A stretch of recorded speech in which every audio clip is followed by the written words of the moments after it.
అదే RTV app వార్తల్ని క్షణాల్లో చదివే అవకాశం ఉంటుంది. ఒక న్యూస్ పేపర్, ఒక టెలివిజన్ ఛానల్ మీ చేతుల్లో ఎప్పుడూ ఉంటాయి.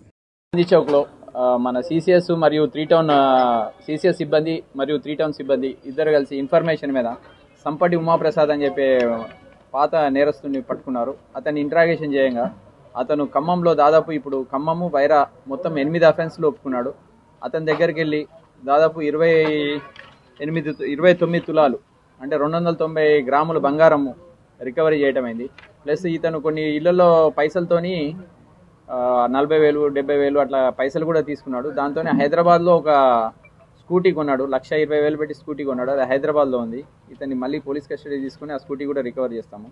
ఇప్పుడు ఈ బంగారం 29 తులాల బంగారము ఇప్పుడు ఇతన్ని ఇవాళ ఉదయం పట్టుకున్నాము. సిసిఎస్ సిబ్బంది దీని లోపల కృషి బాగుంది. సిసిఎస్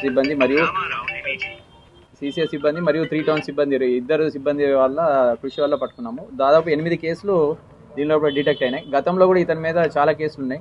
ఇక్కడ మనం కేసులు అయిపోయిన తర్వాత ఇక్కడ చేస్తున్నాడని చెప్పి అతను మళ్ళీ కేరళలో కూడా కేసులు చేసినాడు. తర్వాత సూర్యాపేట చేసినాడు, కోదాడ చేసినాడు, హైదరాబాద్లో కూడా చేసినాడు. ఇవన్నీ చాలా కేసులు ఉన్నాయి. మళ్ళీ దీనికే అలవాటు పడ్డాడు ఇతను. మళ్ళీ ఇవాళ ఇతన్ని ట్రాక్ చేసినందుకు సిసిఎస్ సిబ్బందికి మరియు 3 టౌన్ సిబ్బందికి అభినందనలు తెలిపిస్తారు. మరిన్ని వీడియోస్ కోసం ఛానల్ ని సబ్స్క్రైబ్ చేయండి. లేటెస్ట్ అప్డేట్స్ కోసం వాట్సాప్ ఛానల్ ని ఫాలో చేయండి. అండ్ లింక్ డిస్క్రిప్షన్ లో ఉంది.